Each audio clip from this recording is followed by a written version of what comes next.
الحمد لله الحمد لله الفتح العليم الذي خلق الإنسان في أحسن تقويم. أشهد أن لا إله إلا الله الواحد الحكيم، وأشهد أن محمدا عبده ورسوله الرؤوف الرحيم. اللهم صل وسلم على سيدنا محمد الكريم المنزل عليه وإنك لعلى خلق عظيم، وعلى آله وأصحابه الذين يتربكم بقلب سليم. أما بعد فيا عباد الله، اتقوا الله رب العالمين واعبدوا الله مخلصين له الدين، واعبدوا الله حتى يأتيكم اليقين. ولتكن منكم أمة يدعون إلى الخير ويأمرون بالمعروف وينهون عن المنكر وأولئك هم المفلحون. Hadirin kaum muslimin wal muslimat jemaah Jumat yang dimuliakan Allah Subhanahu wa taala.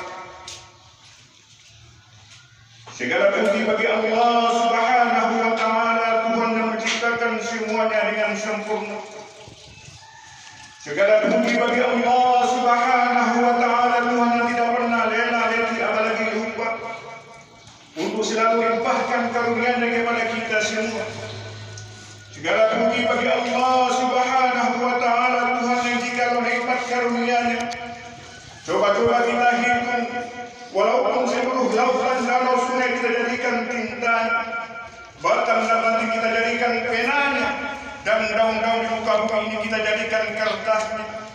Kemudian kita tuliskan nikmat karunia Allah Subhanahu wa taala, maka wallahi hadirin, demi Allah semua akan habis dan binasa. Tapi nikmat Allah, karunia Allah tidak mungkin habis kita tuliskan. Selamat dan salam mari kita sampaikan selalu kepada junjungan kita baginda Muhammad sallallahu alaihi wasallam beserta keluarga, para sahabat dan orang-orang yang istiqamah di jalan, yang telah mengorbankan segalanya, mengorbankan dirinya dan hartanya, waktunya, bukan menjadi orang yang terkenal di muka bumi ini, bukan untuk menjadi orang yang paling kaya di muka bumi ini, dan bukan menjadi orang yang paling kuasa di muka bumi ini, tapi segala macam perjuangan dan pengorbanannya hadirin untuk sampainya agama kepada kita, sampainya agama kepada manusia yang terakhir kali diciptakan Allah sebelum dunia ini dikiamatkan oleh Allah Subhanahu wa taala. Marilah kita senantiasa takut kepada Allah Subhanahu wa taala dengan menjalankan apa yang diperintahkan oleh Allah dan menjauhi apa yang dilarang oleh Allah Subhanahu wa taala. Hadirin jemaah Jumat yang dimuliakan Allah Subhanahu wa taala, kita sudah cukup lama hidup di dunia ini.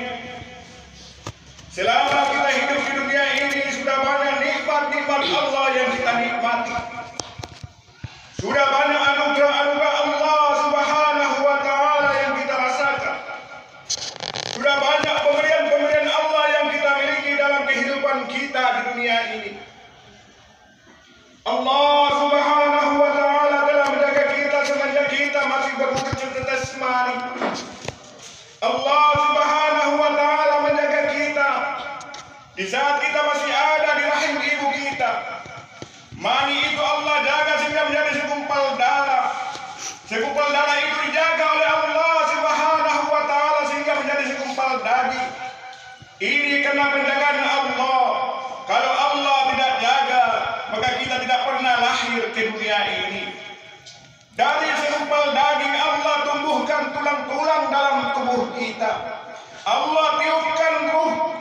Allah juga lagi sampai ketika masanya. Allah jaga lagi sampai ketika masanya 9 bulan 10 hari. Allah lah yang mengeluarkan kita dari perut ibu kita. Kita lahir ke dunia ini dalam keadaan kita tidak tahu apa-apa. Ilmu kita tidak miliki. Semuanya kita tidak miliki. Allah Subhanahu wa taala berikan penglihatan kepada kita. Allah Subhanahu wa taala berikan pendengaran kepada kita. Allah Subhanahu wa taala letakkan jantung kita. Allah Subhanahu wa taala gerakan secara otomatis paru-paru kita. Sehingga kita ingat, kita tidur, kita bangun, kita jalan, kita kerja, jantung selalu memompa dan paru-paru selalu memompa. Hadirin jemaah Jumat yang dimuliakan Allah Subhanahu wa taala. Coba bayangkan kalau jantung kita berdetak saat kita mengingat Allah. Baru lahir saja kita sudah mati. Sudah begitu banyak anugerah Allah. Allah memberikan kesehatan kepada kita. Allah telah memberikan umur kepada kita. Allah telah memberikan tenaga kepada kita. Pertanyaannya adalah, sudahkah tugas-tugas yang Allah berikan kepada kita laksanakan dengan baik atau tidak? Hari ini hadirin yang dimuliakan Allah Subhanahu wa taala, tugas dari kantor kita kerjakan dengan sebaik-baiknya. Tugas dari istri kita kerjakan dengan sebaik-baiknya.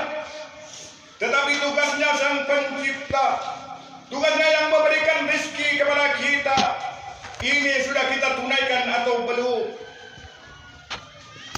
Pada hari ini, seorang pegawai negeri, seorang pejabat, seorang polisi, seorang tentara, dia makan gaji tapi dia tidak bertugas. Seluruh rakyat akan marah kepada dia. Kira-kira tugas dari Allah Subhanahu wa taala kita tidak kerjakan, Allah murka apa tidak? Maka kita duduk dalam masjid ini adalah untuk merenungi ini.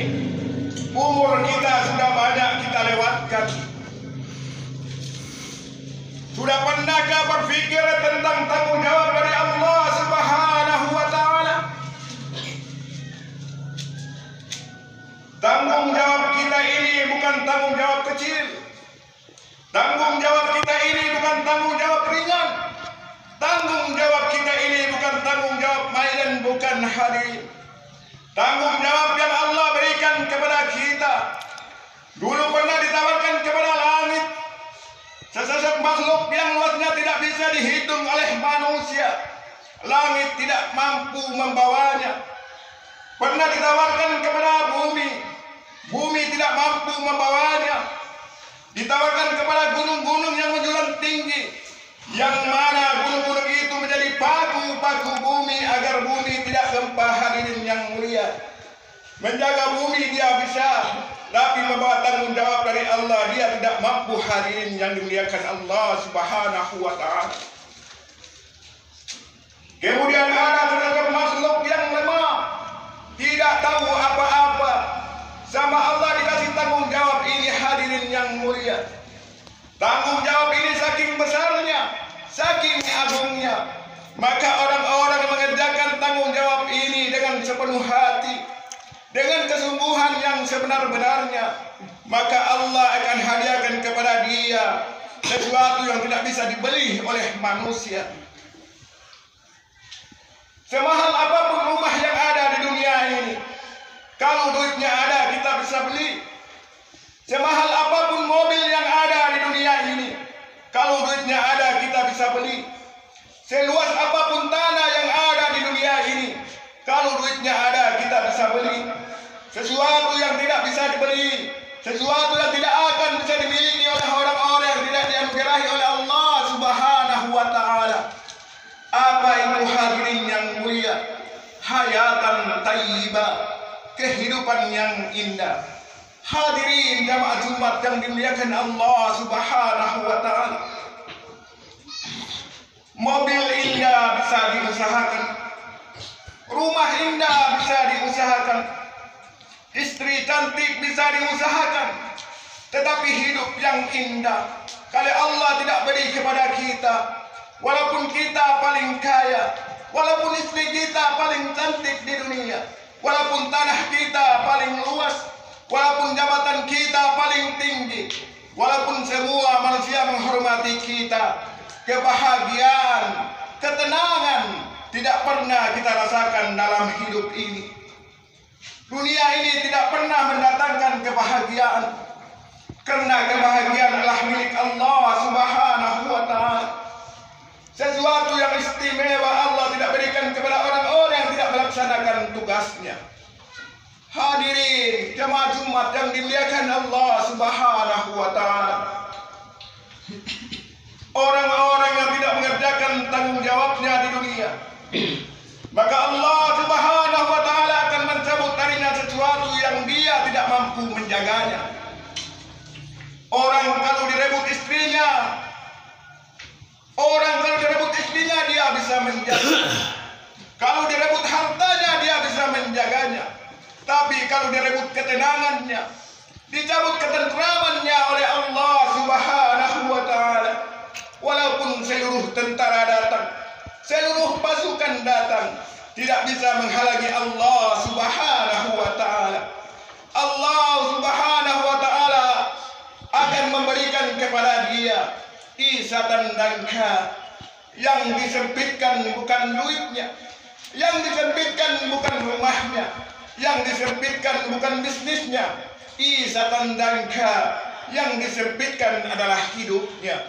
Hadirin jemaah Jumat yang dimuliakan Allah Subhanahu wa Ta'ala, manusia-manusia yang dia ini tidak mengerjakan tugasnya, dia ini tidak menjalankan tanggung jawabnya, maka kematiannya adalah sesuatu yang paling mengerikan dalam hidupnya. Dia seperti seorang penjahat yang dikejar-kejar oleh para aparat. Ketika dia ditangkap, dia berusaha melarikan diri, dia usaha menyelamatkan diri, tapi ternyata cengkraman malaikat maut lebih dahsyat daripada tenaga dia. Hadirin jamaah Jumat yang dimuliakan Allah Subhanahu wa Ta'ala, orang-orang yang tidak menjalankan tugasnya, ketika Allah Subhanahu wa Ta'ala memasukkannya di dalam neraka, maka dia berteriak-teriak kepada Allah, ya Allah, kembalikan kami ke dunia untuk sholat, untuk zikir, kepingin kangen sama Engkau ya Allah, ingin beriman kepada Engkau ya Allah. Teriakan-teriakan itu hanya dibalas dengan satu kata, awalam nu'ammirhum ma yatazakkarun. Hai ahli neraka, bukan kalian semua dulu sudah aku beri umur, yang mana umur itu sudah cukup untuk berpikir. Hai manusia, dulu di dunia kamu sibuk menikmati uang kamu, kamu sibuk menikmati jabatan kamu, kamu sibuk menikmati anak istri kamu, sibuk menikmati harta kamu, sehingga kamu lalai dengan akhirat, lalai dengan tanggung jawab, lalai dengan perintah Allah, lalai dengan larangan Allah. Dulu yang tidak nampak di depanmu angkernya neraka, angkernya siksa neraka. Bagaimana ganasnya malaikat-malaikat penjaga neraka. Maka mumpung kita masih ada di dunia, mumpung kita tidak teriak-teriak, tanpa nangis, tanpa minta sudah di dunia, kita mau sholat tidak menangis-menangis, tanpa minta-minta sudah di dunia, maka tanggung jawab ini kita kerjakan dengan sebenar-benarnya. Apa tanggung jawabnya? Wa ma khalaqtul jinna wal insa illa liya'budun. Tidak aku ciptakan jin dan manusia melainkan untuk beribadah kepadaku. Barakallahu li wa lakum fil Qur'anil azim. Wa nafa'ani wa iyyakum ma fihi minal ayati wa dzikril hakim. Wa taqabbal minni wa minkum tilawatahu innahu huwal ghafurur rahim.